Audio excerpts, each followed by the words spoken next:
All right, we have come to that time in which Tech Trader likes to give us his insight. Good morning, Sean. How are you? I'm doing all right. My first question for you, are you excited about the Apple product event? Normally I'm not at all because it's usually a lot of it's been pretty well telegraphed in recent years. However, I am excited about this one. By the way, just to disclose, I've been buying some MTSI here this morning. I actually messed up. I was going to do an on-air trade an hour ago. It's roughly the same price. I might have bought it like 15 or 20 cents lower than where it is here. But it's down, was down 3 roughly on a downgrade. And I think this downgrade kind of restores my faith in that some of the Wall Street analysts just I don't pay attention to what's going on. I think this is more of a chart downgrade. I also think the Micron downgrade today is more of a chart downgrade. And we can get into what I mean by a chart downgrade. But back to Apple, and MTSI sort of circles in, it's sort of like, are people not aware that Apple's going to roughly triple their 3D sensing content? Are people not aware that the Android marketplace is going to do the same thing? What I mean by that is going to be 3 times the number of handsets offering 3D sensing capability than we had just a year ago. I'm trying to think. We either got a negative note or some really weird action on both Light and Finisar yesterday. So actually, this is one Apple event I kind of care about, and I don't necessarily think it's going to be bullish for Apple stock, because I think this whole last year for Apple has been a very simple thing. It's basically making up for gains that should have occurred previously. I think that's what Apple finally did. It was in the last year, it kind of finally got re-rated to a higher valuation level, and one I think it should have deservedly gotten years earlier. But for some reason, I think it was just because the valuation of so many other tech stocks have traded way higher than the last few years. So I think Apple naturally sort of re-rated higher with the re-rating higher of lots of other tech names. But I don't know if there's really much in this new event for Apple. Stocks at all-time highs. Again, I do think it's been a huge valuation catch-up. I think much of it deserved, but I don't really have any interest in Apple long at this point. But really, again, I am exposed to Apple, and I wrote a note yesterday, and I really think this might be one of my best sort of precursor notes I've written in a long time, probably akin to when I was talking about Twitter near lows, or when I was talking about the fiber optic sector before the fundamental hard turn. I think it's kind of time to start at least looking at semiconductor stocks again. I'm not buying them yet, but I think it's time to start putting some of them, especially the high quality ones, back on radar, and then being ready to sort of attack any kind of material weakness, especially if it comes over the next couple quarters. Because again, we're largely through sort of what I would call the tough period for semiconductor companies. And I think, again, we're heading into sort of spring, Q4, Q1, Q2, and that's usually a decent seasonal time, and they're not going to have as tough of comps going forward. So we just got a downgrade of Micron today. I'm not long Micron. I don't like it, really love it here, but I was saying in fact, I shorted this name at least 2 times earlier this year and did very well on those shorts. I went short Micron here at 41. Again, could it go down 4 or 5 points? I suppose, but I'm kind of starting to warm up to a long thesis again on Micron. And again, if you just kind of know the cycles and know that Micron's going to benefit from, again, an Apple iPhone refresh, probably some Apple Macintosh refreshes, new iPads, and then the Android catch-up deal. And so I don't know. I mean, again, the time to downgrade Micron, in my view, would have been more like 9 months ago. So to me, this is just a chart downgrade, meaning people are, a guy who's supposed to be doing fundamental work is basically looking at a chart and going, oh man, this thing's dropped 20 from highs. I better downgrade it before it drops another 10 or something like that. But the bottom line, I actually think Micron sets up pretty good. I'd kind of get pretty attractive on the name on another 10-15% lower. All right. Yeah. Go ahead. Well, I was just going to say the thing is, I think Micron could kind of be where, I don't know, I'm trying to think of a good example. Maybe a Skyworks was a few years ago when, the stock doubled or actually tripled off of sort of a $20 basis.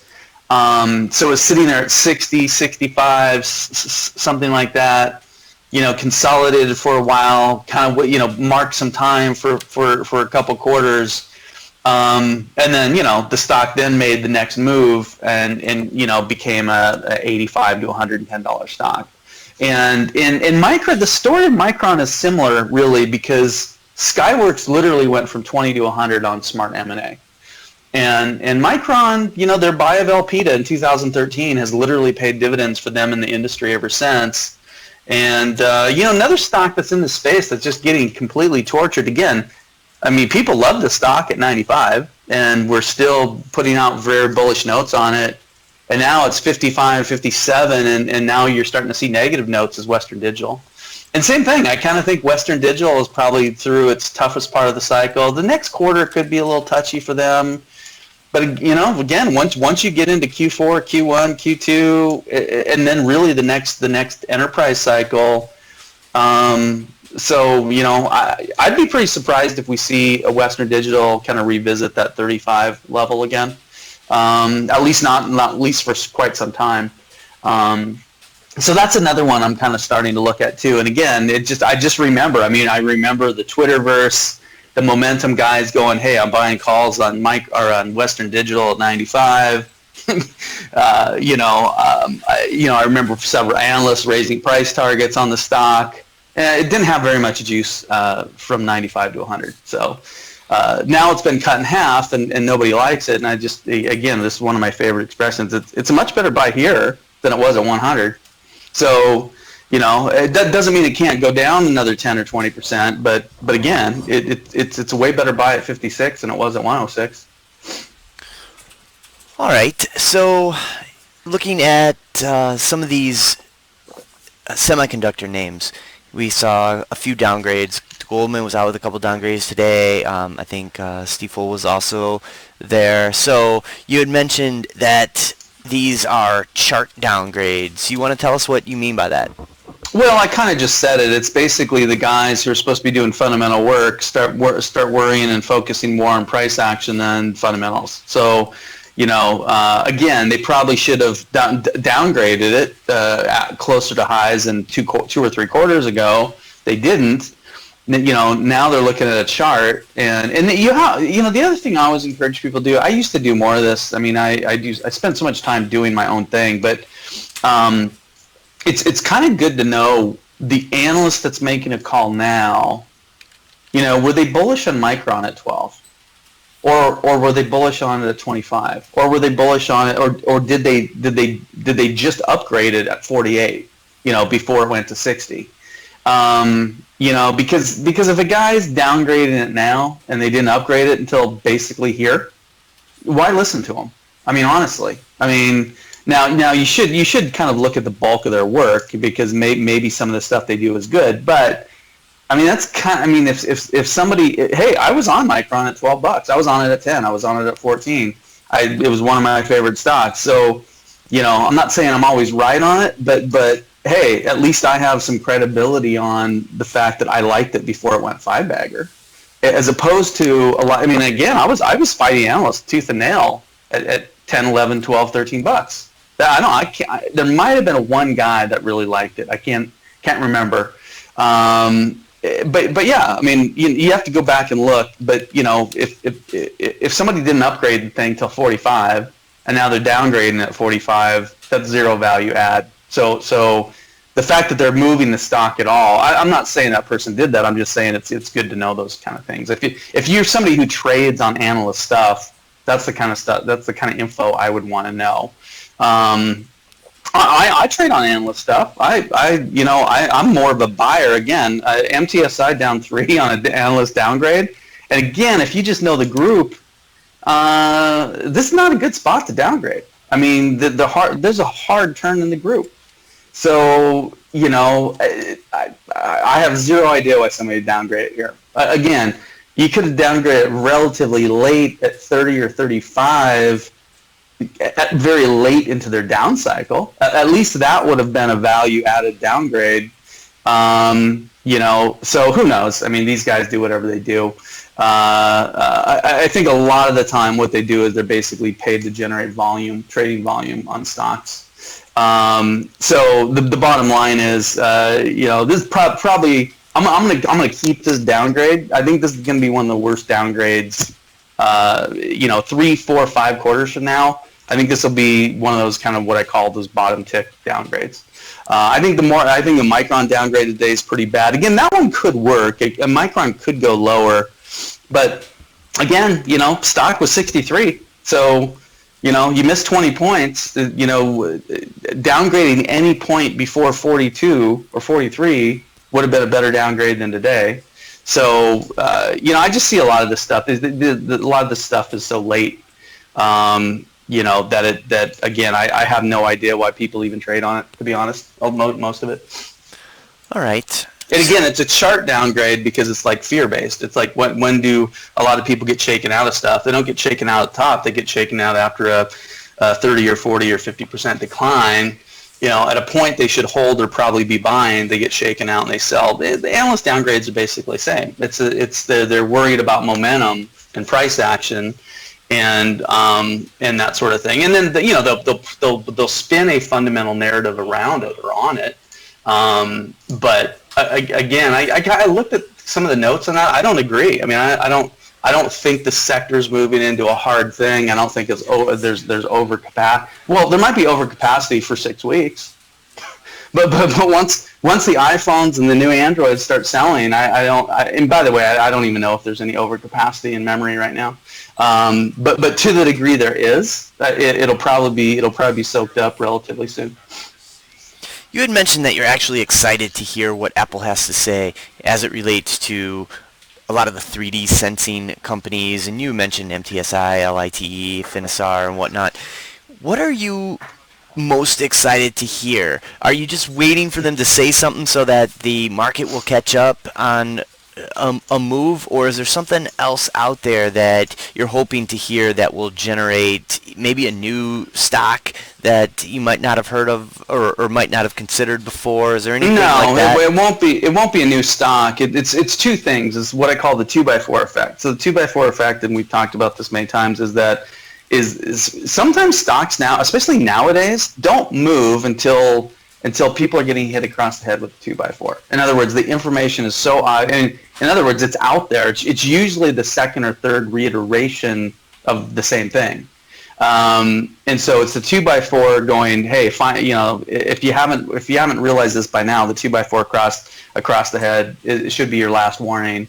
So it's that, and it's just the very obvious confirmation type stuff.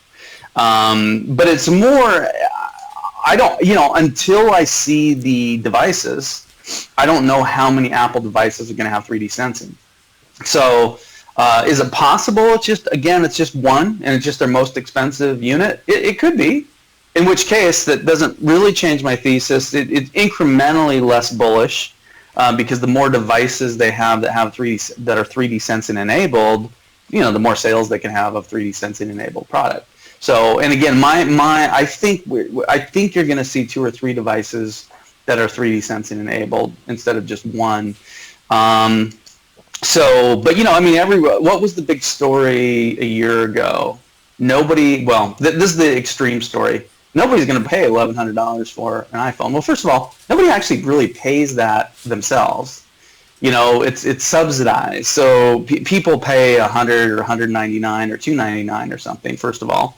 But depending on the various carrier subsidies, or it's baked into the contract, the 1 or the 2 year lease contract that people put on these. So, but yeah, the bottom line is they sold a lot of iPhone 10s.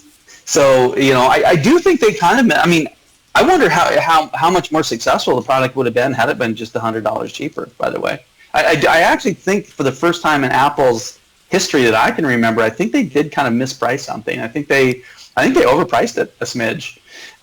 But it wasn't a huge mistake because they still sold plenty of them. And to a certain degree, you know, Apple wants to sell a lot of 5s and 6s and 7s and 8s. In other words, whatever the lower tier products are that they still make for much less cost.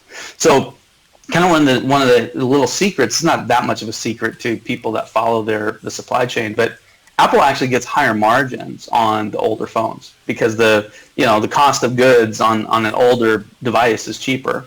So even though that phone might be a couple $100 less, the margin on that phone's better. So you never know. Maybe Apple priced iPhone 10 purposely high so they would still sell a lot of iPhone 6s and 7s and 8s for cheaper but higher margins. I mean, if I was Apple, I might do the very same thing.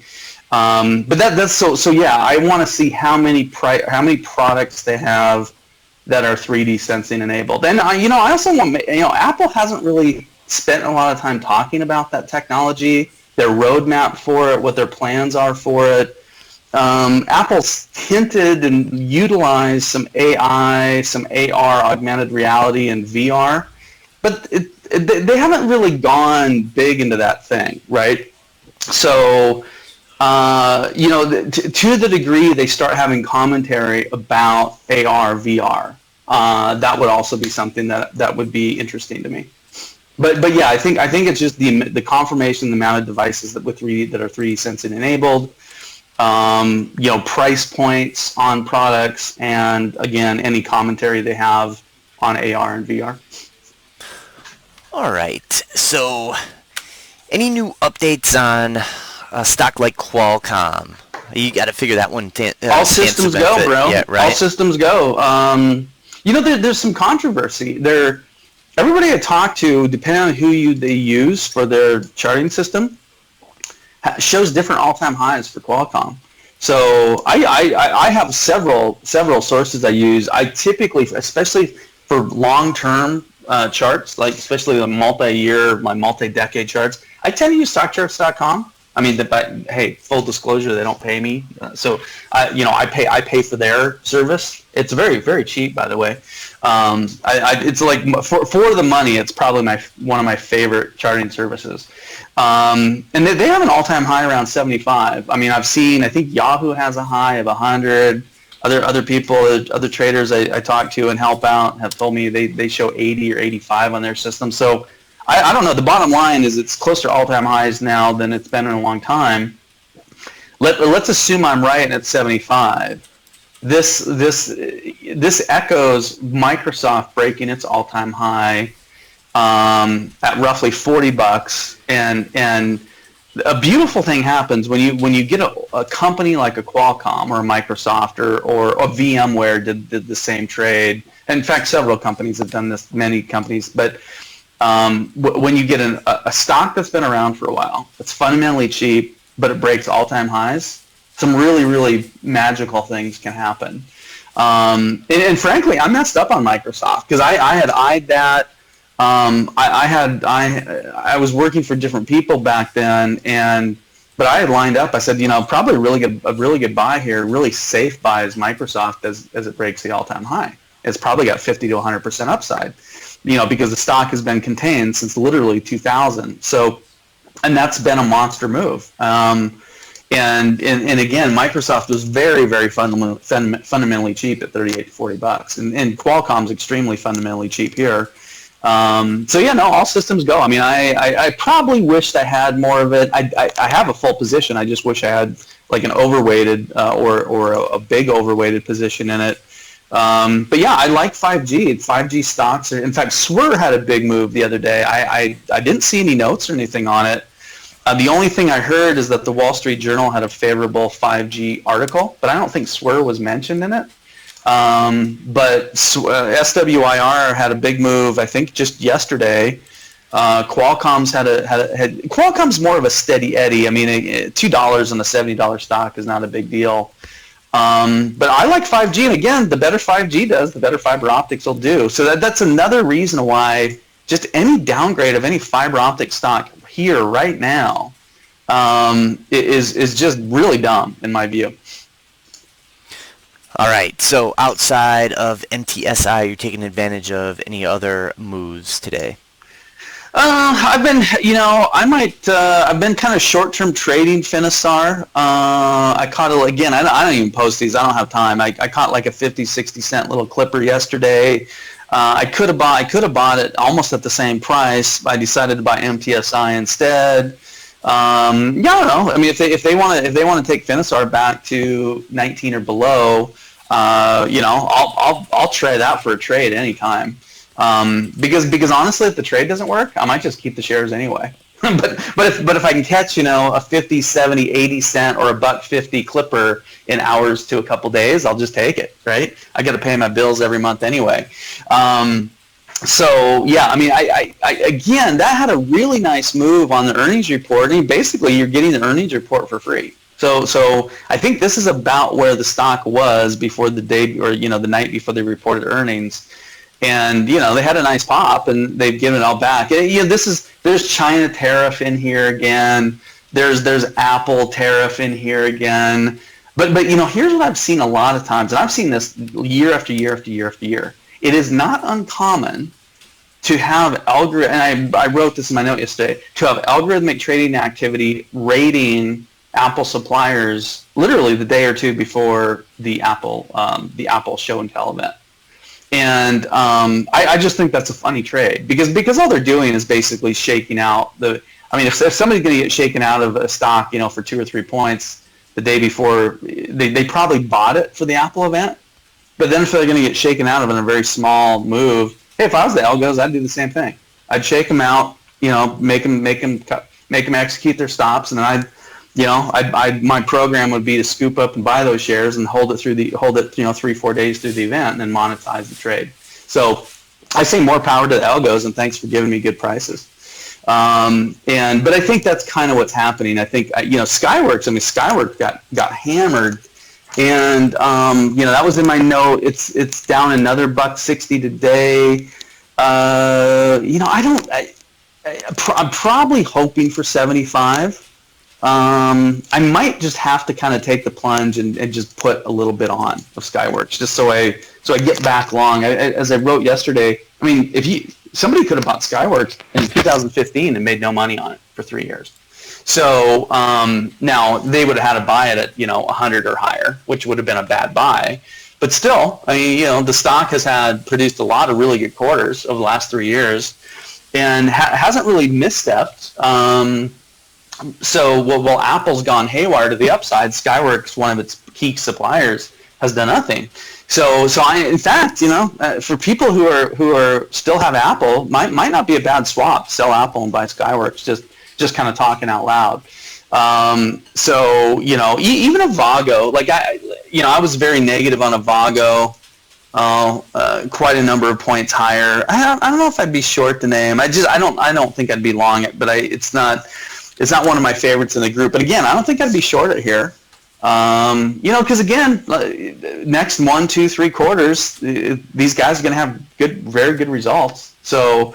Doesn't mean they're for sure going to go up, but it's tough to short these stocks kind of knowing that they've got 3 really strong prints in front of them. And maybe even more than 3, but I think 2 or 3 for sure are coming. But I would, as I lined up yesterday, and as I said, Cirrus, CRUS, Skyworks, I prefer Finisar and Light. Light would have to come down probably another 5. I recently exited that, another really nice trade. I've traded that so many times. But yeah, I mean, 55, 57, something like that. I'd probably just buy it back. There's a few ways to skin this cat, but I would say that, at least start looking at some semiconductor companies, especially ones that really, really high quality ones that have been, marked time. Skyworks, I mean, it's pretty unusual for that stock to consolidate for 3 years. I mean, I'd have to go back and look at the long-term chart, especially while they've had relatively good results. I can remember, I mean, I was involved in that stock for a couple years, and I owned that for a few rough quarters before I got a really, really nice payoff in 2013.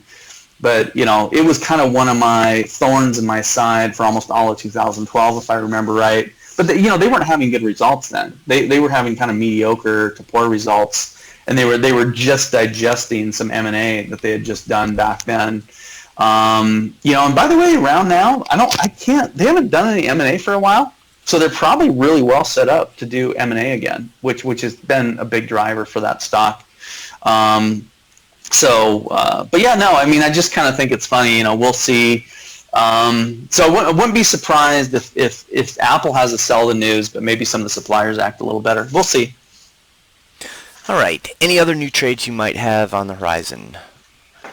Well, I'm watching SunPower for a potential buy stop. Probably not going to buy any more of that cheap. I'll probably wait for it to show me something. It's hard for me to overly plan it because I kind of have to see things. I posted I just bought some Overstock, I think that lines up well. I think that we'll see what happens with that. Like I say, I like that name. I don't know. There's a few other stuff I'm looking at. The only frustrating thing is it's been very hard.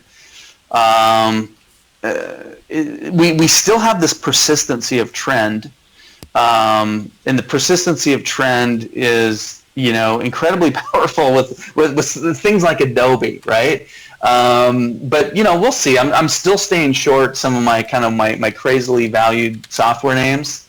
They're not hurting me a whole lot. It's just sort of opportunity cost. They're not really costing me money, but I'm not making any money off price levels I think I should be. We'll just have to kind of see what happens. But I still have a more cautious bias for at least the coming 1, 2, 3 weeks, and then I think once we get into the earnings reporting season, I think we can all fully focus on. The earnings reports as they come in, and we'll just have to see. I mean, again, FireEye is super attractive here. I haven't really done much with it, but we've seen the rest of the security names perform very well, and I still really like that quarter. I think that last quarter they had was really good. So it just depends. I'm right now my activity level has been mostly in fiber optics, 5G, Twitter, things like that. Again, Twitter's kind of has a 29 handle on it today. I just don't get it. And sometimes it's okay if you just don't get stuff for a while because the markets are crazy and they do a lot of wild, weird things. And trying to understand every nuance is sort of self-defeating. I don't know. Maybe what we need is we just need more people to start disliking it again, and then it'll probably have another really beautiful higher move. Because that's kind of Twitter's pattern. Twitter goes up and up and up and defies kind of expectations, and then when you get the bulk or you get the masses liking it, then it's kind of topped out. It really kind of trades that way. And so maybe we just need the negativity to really kind of, we need people to start saying, oh, it's an ugly chart, and we need people to start saying maybe a couple more downgrades. And then lo and behold, you get close to the earnings report. My guess is the big money is going to buy a lot of Twitter in the weeks preceding their report. That's a few weeks away from occurring. But I wouldn't be at all surprised to see in 2-3 weeks quite a bit of what I call my sentiment chart turning hard with a lot of institutional buying of Twitter and stuff like that, and maybe even some other ones. Let's go back to 5G for just a second. So I don't know exactly why Swear went up a lot, but the Wall Street Journal had an article on 5G. In fact, one of the briefing readers pointed that out to me. I've also seen a fair bit of commentary just over the weekend, and this is the first commentary. So this is the first. I would say this last few days has been the first week where I've seen media commentary talking about coming 5G. So, and that's the first they've started talking. I've been talking about it for a good 6 months, or if not more. So a lot of these stocks have percolated higher already. But the very early mention by the media usually means there's still quite a bit of room. And again, I think actually there's a lot. I actually give credit to people who are talking about it now because it's pretty early to have positive media mentions for 5G. But the other thing too, at some point, Qualcomm and Apple will get a resolution of their dispute. I have no idea when that's going to happen, but I doubt that's something that's going to hurt Qualcomm's price.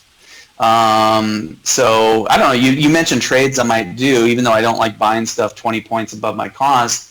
I don't know. You give me a $4, $5, $6 pullback in Qualcomm, I might buy more of it. All right. You ready for listener questions? Fire away. All right. So one of these you already mentioned, that was Adobe, and the question is simply, when do we go short Adobe? ADBE. Well, I've been short. You've been short by way of that ETF. Yeah. Well, no, I'm short Adobe too. Oh, you're still short the stock? Okay. Yeah. I'm probably down, I don't know, 15 points on it now. But again, that's percentage-wise, that's just not that much. Tech T, it's a way better short up here than it was down there. Well, no, it's a way better short here than it was at 160. I'm just messing with you. Oh, I know, but hey, I wasn't saying to short it, or I wasn't shorting it at 160. Hey, I mean, stocks move a lot. So I always say if you're within five, now some people have stops at 5 to 7%. I'd say if you're within 5 to 7% of a move, you're actually super accurate. Especially in the tech space, because these things can move a lot. So yeah, hey, if you want to be short it, I think it's a good short. And again, I'm kind of, this is one I'm kind of adding because I'm short. I do have, it's one of the top 10 positions in IGV. And like I say, I don't have any fear about being short Adobe individually. At the same time though, the only thing that's weird about Adobe, they don't seem to need really good reports to go up. So that's just kind of a strange thing. I mean, other companies produce produce reports like Adobe, and they would drop like 20 or 30. I mean, if Splunk had a report like Adobe, it'd probably go back to 85. So I don't know. It just, some stocks are anointed and trade until they break. I mean, I was just going to say like Tesla. Tesla was sort of like a Teflon stock until it wasn't. And the recent down move has been very violent on Tesla. My guess is that the Adobe short won't probably really work until something happens in the market and people start broadly worrying about valuations on cloud software. So, which to be honest, I kind of thought that would have started by now, just given where these stocks are. Here's another question I got, but I don't think that you guys have seen. So somebody said, hey, you're pretty good at valuing growth stocks, and you can value growth stocks pretty liberally where other people can't. In other words, I had very high price targets on a lot of these stocks, and other people had low price targets. So things like Coop, Mule, Okta, again, I like Twilio when nobody else did, and some of these things. So like, well, so what, what did you miss that you thought some of these stocks would cap out, 20, 30, 40% below where they are?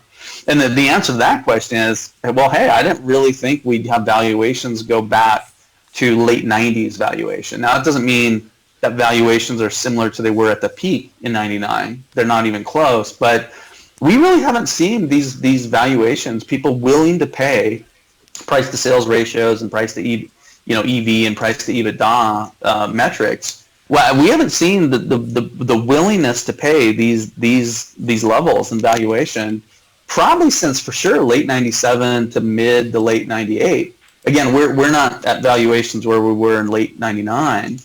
But I mean, like I always point to Zscaler. I can't, it really was the late 90s that I saw people have a willingness to pay 21 to 27 times forward sales for a software stock. I remember people years ago when I really liked Workday at, $60, $70 or lower, 55, 65.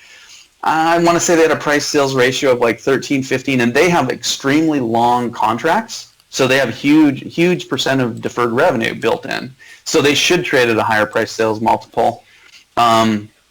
But, I remember people saying that stock was egregiously overvalued at like 13 times sales. And I don't hear anybody saying that Zscaler is egregiously overvalued at 27 times sales. So, the market's just different now. Things change. People have a much more, either they're ignoring it or they're much more willing to pay up for growth now. And again, they're more willing to pay up now than they've been since the late 90s. So I didn't think Okta could trade at, so I tend to look at out year more than the 1 year out. But, Okta's 17 times out year. I think I modeled they could trade up to about 11 to 12 times out year. So just think about it. I mean, they're literally trading 50, 60% above what at the time I thought was a very optimistic estimate. And like I said, I had a price target of Okta of $45, $50, something like that. That was one of my feature stocks, one of my top 20 stocks. And still in the list, by the way. I haven't changed my price target on it, but I haven't taken it out. But yeah, I just didn't think that people would pay similar valuations to what they paid in the late 90s. So, the question is, how long will they be willing to pay those valuations, and can they expand even further? So, I don't know if anybody knows the answer to that. My guess is probably not. It's not going to last as long as maybe people think currently. But if there's anything I've been wrong about this year is in my willingness to think stocks are done going up. Lots of stocks have gone up to levels far higher, and some of them I've been right. Called AOI right, I called Micron very right, and they're kind of their peak levels. But so we'll just see. But anyway, fire on with more questions. But I thought that was a really good question to share, because it's easy to kind of love a stock and then get off of it and then kind of wonder, well, wait, why am I still not in that stock? But that's why. It's sort of like I have a willingness, and I kind of thought or had metrics on these things, and a ton of these stocks have really. I mean, Twilio probably is the one that's trading the highest relative to my former expectations. Therefore, that's kind of a short radar now. I think Twilio. Again, I'm not sure why somebody would be excited to pay 82 for a stock that they weren't excited to pay 25 for. All right, next one, and actually we don't have that many, so we'll probably get out on this one so that we can let you get in on that Apple conference call. But Groupon, are you buying any Groupon here? I really haven't added to this. I may have nibbled on a little bit more. I kind of feel I've got a decent chunk. It's under 4. It's very attractive. I mean, it wasn't that long ago they had news that drove it into the 5s, and then it's kind of like the little bit of the tech selling that we had kind of became overly magnified in this name. Here's the thing I'll say. Even though this is a very high quality penny stock, it's still a penny stock, and defined by it's a stock trading at 5 or below. I tend not to get very big in these. We've talked. I tend to view these almost as like leaps. And if I'm a leap buyer, I'm not going to keep buying a leap. So I'm going to buy a position or two in a leap, and that's all I'm going to buy, because the leap has an expiration date. Now, Groupon does not have an expiration date. There's no time frame on like there is on a leap. At the same time, I treat these exactly the same. I put a defined amount of capital in these. I call it good.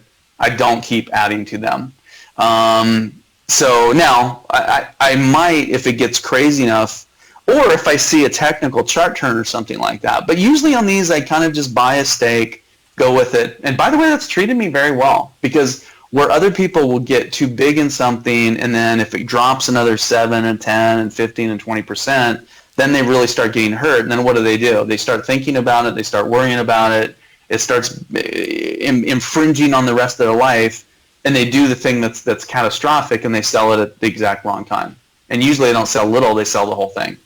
And whereas what I do is I take stakes that I could hold my Groupon stake for 3 years, and it wouldn't really hurt me. I mean, frankly, it could go to 0. And I guarantee I'd have way more trading gains than what I would lose in Groupon. But I don't think there's the risk of Groupon going to zero is minuscule. I mean, it's probably less than 1%. In fact, it's probably less than half of 1%. So I don't really worry about it going to zero. I don't really worry about it dropping a whole lot. I think the stock can trade much, much higher. And I'm kind of waiting for this. We still have yet to have a market with really any durable rotation, meaning the stocks that have been left out of the gains, by and large, don't seem to go up unless they have a really, really positive catalyst. So something like a Cloudera is a good example. Cloudera didn't do anything. It was super, super obvious. It was like one of the most obvious longs that you should just be in based on growth and stuff like that. But what had to happen? It had to finally produce an earnings report that was, again, so good it was sort of like a 2x4.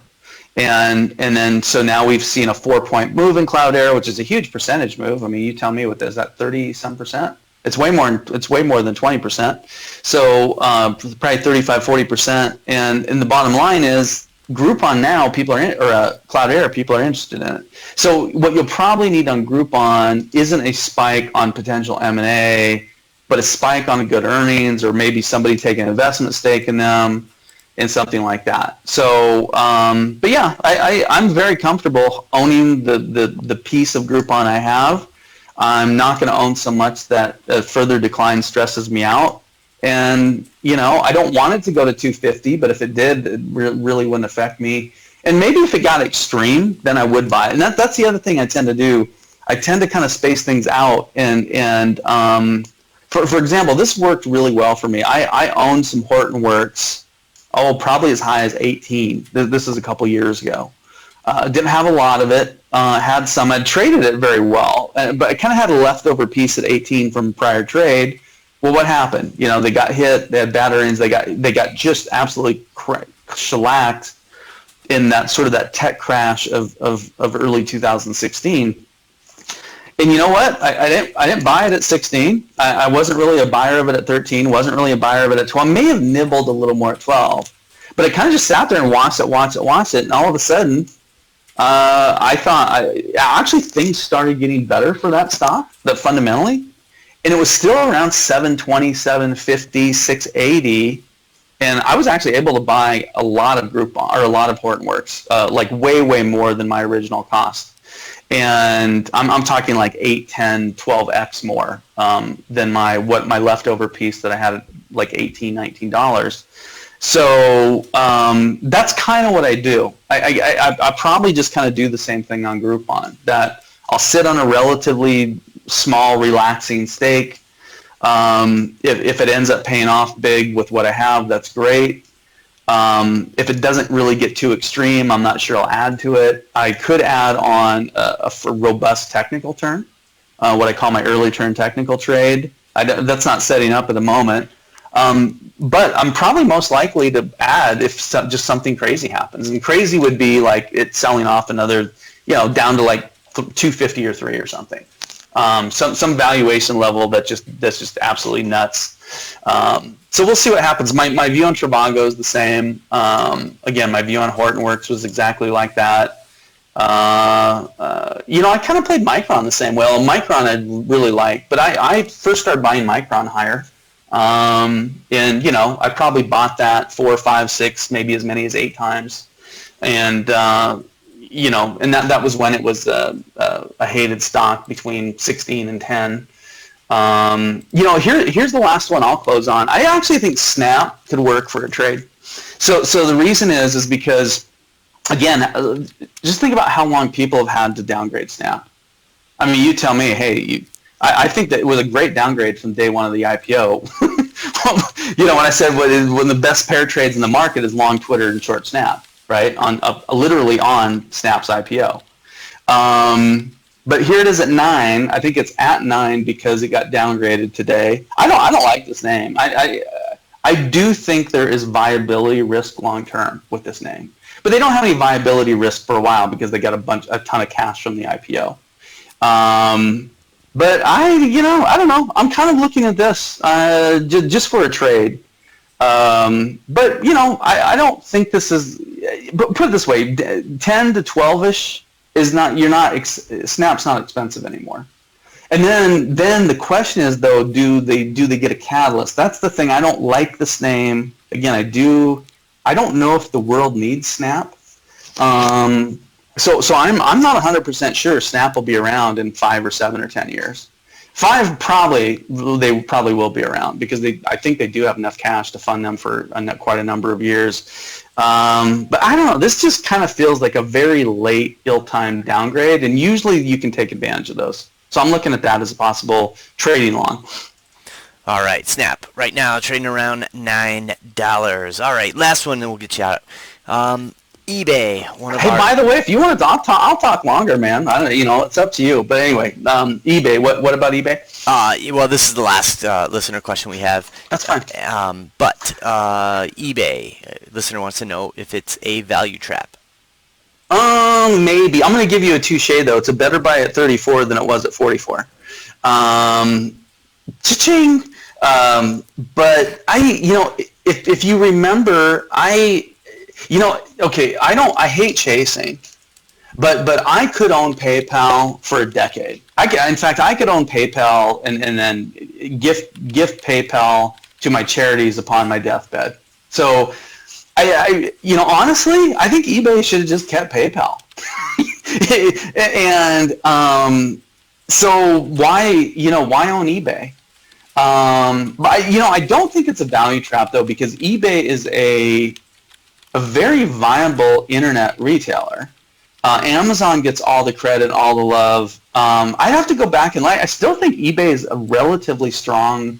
Like, put it this way, I don't know these numbers. In fact, I'm gonna look at them right now. But I'm gonna guess that eBay still outgrows traditional brick and mortar retail by something like 3x per annum. That doesn't mean they do it every year, but yeah, this is about okay. So if brick and mortar retail grows at roughly the same rate as GDP.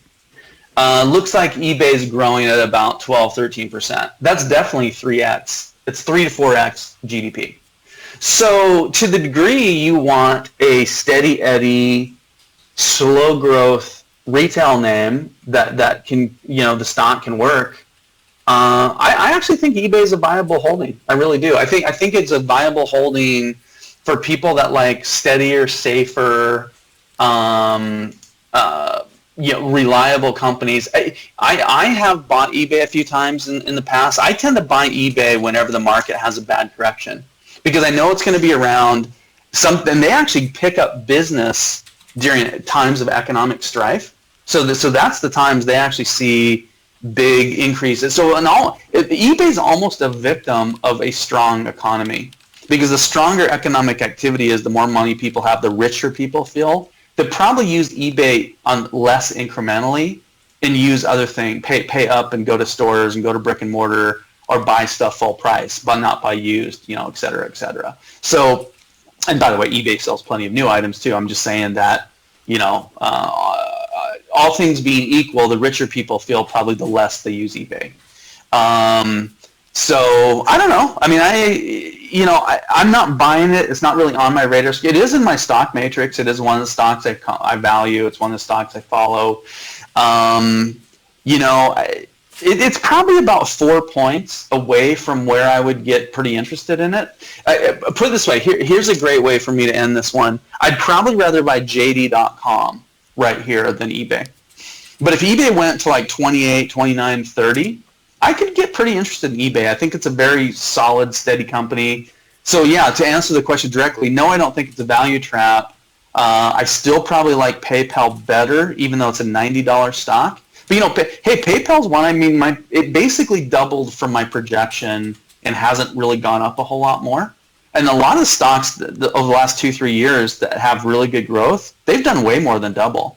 So on a relative comparative, eBay has actually vastly underperformed things like Twilio and Okta and, New Relic and Varonis and, just stocks with similar growth rates.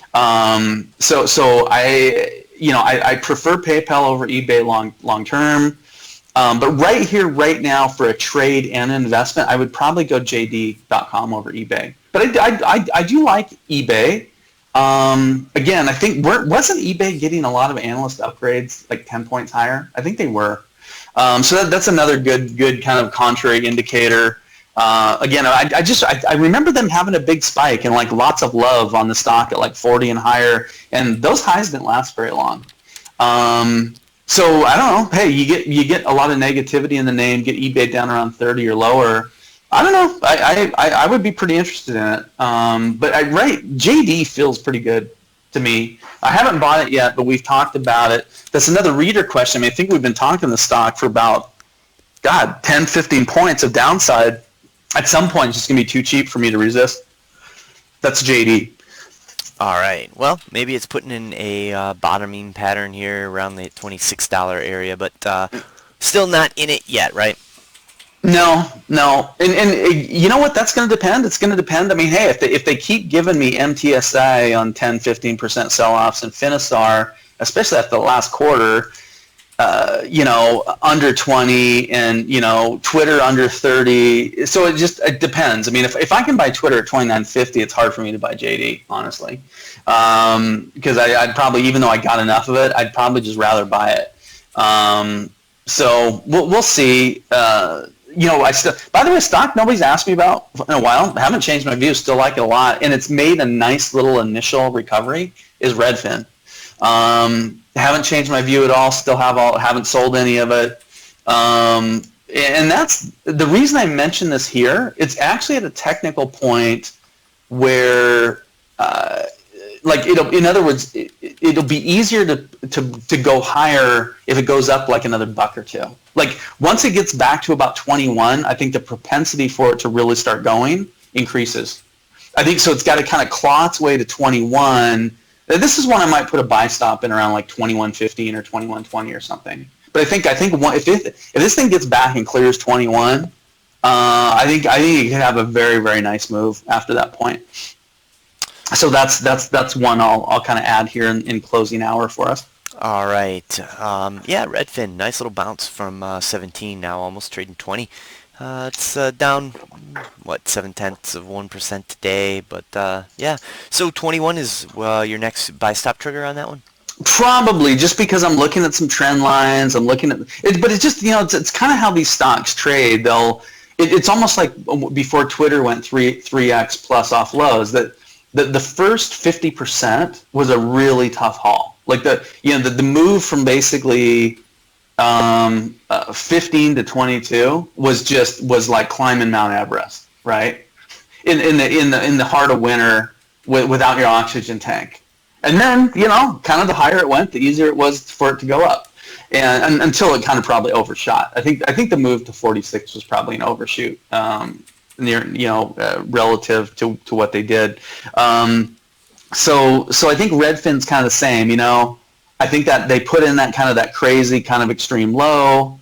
Now it kind of had this very tough kind of grind. Now it's going sideways. Same thing. It's probably going to have a tough time putting another, 1.5 or so. But I just kind of get a sense once it clears 21, 21.20, 21.50, something like that, and then you get good news. The stock should have a very easy time rising quite a bit. I'm still looking for this to make a move and challenge its all-time highs. So that'd be a pretty good move from 21. Again, I don't mind missing a couple points if I think it's going to 30. All right. Well, all that sounds good. You actually snuck in quite a few ideas for us. Taking a look at JD. Still liking Redfin at the $21 level. If you weren't already short, you'd short Adobe. So really, there's a lot of good stuff to go back and listen to on this one. And I'm going to keep my fingers crossed. I know we recorded this one, so unless we have some type of did we not get the last one too? No. We got the last one. It was only that one that. Okay, that so did. you know what I'm going to say? You know what I'm going to say on Adobe? This just came to me. I mean, instead of people worrying about hey, is this a discrete position I'm going to either make or lose money on?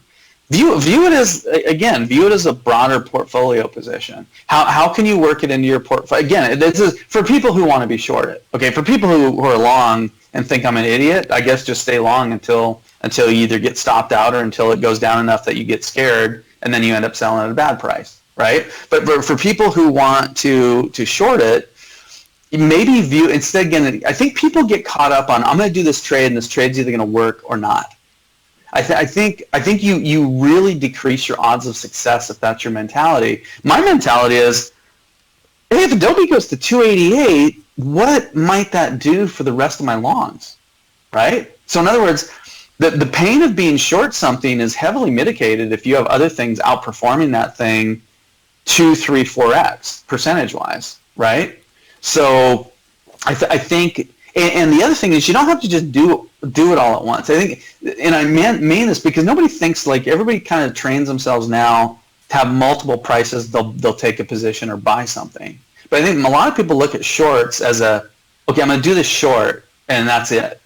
They're not thinking, oh, I'm going to do this short, and this might be one of my 6 short trades on this position, or one of my 4, one of my 8, or one of my 12. So I would say probably in fact, I would almost say this for any shorting anything. That I think the odds of shorting are the odds of shorts working from current prices are actually very high for lots of stocks if you have proper size, proper mindset, and proper time frame.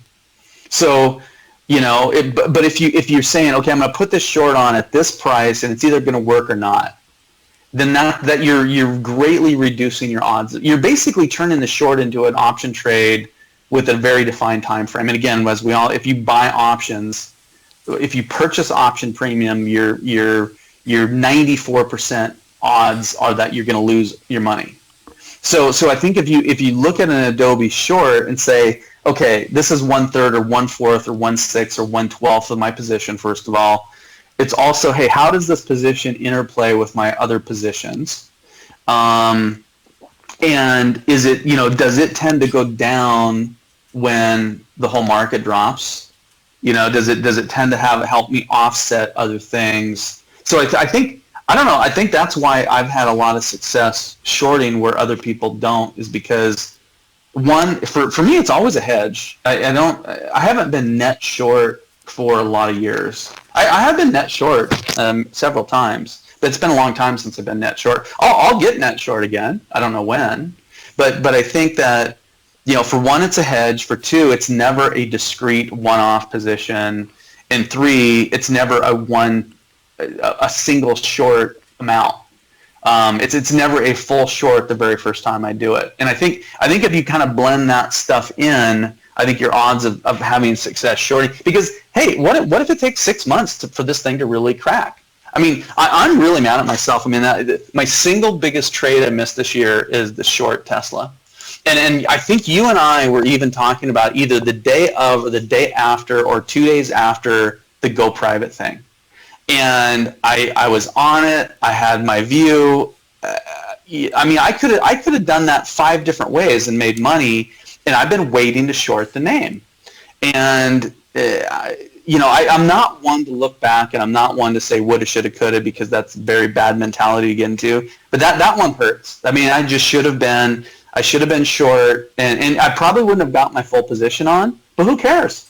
I would have made. I mean, this thing went down 380 to 120 points. Put it this way, at a minimum, I should have had 60 or 70 of those 120 points minimum, and I missed the whole thing. Still mad at myself on that one. Well, I know that you learned something from it. Oh, I think I learned something every day. The trick is not to forget the good things you learn. There you go.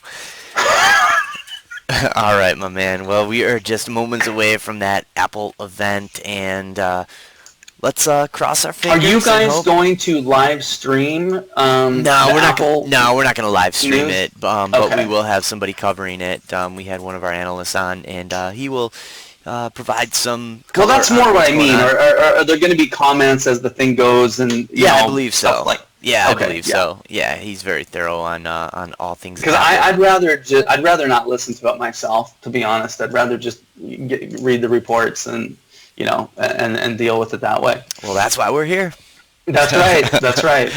All right, my man. Well, hey, as always, thanks for the color. Good ideas and a good educational piece. And who knows? Maybe we'll get you back on Friday and see what unfolds, if there's anything going on, and if you have some new ideas, or maybe I am remiss. I have to mention something. I meant to say this earlier. Again, we get pivotal reports tonight. Probably won't do a trade, but for guys that like momentum, I wouldn't be surprised if Pivotal puts in a good move, because this is another one. I probably should be long this, and I'm not. So same thing. I probably should have stayed long Okta longer, or maybe even still have a piece of Okta. Pivotal is probably one of my favorite of all the new IPOs. I think this is a very durable company. They got a long runway. I kind of view them like I view ServiceNow years ago. So anyway, we've seen a lot of these guys act well after they report. These guys haven't really done much since the last report. Again, I think I posted that. This was a long position of mine. And I sold it after their first report, and I just never bought it. I did have a chance to buy it, under 24, and I didn't. But I'm not going to take anything in print. But for people that like this kind of stuff, I would say there's probably a 65-75% chance this could act pretty well after they report. Again, 25% chance they don't have numbers that people like now. But I think they're gonna handily beat expectations. That's my view. All right. Well, let's leave it on that. That's the only thing I see. That's the only thing I see on my earnings radar. Okay, and that ticker is PVTL for those. That's right. Yeah, for those who might be interested in that action. All right, Sean. As always, thank you so much, and we will touch base soon. All right, later. Have a good one. You too, Sean.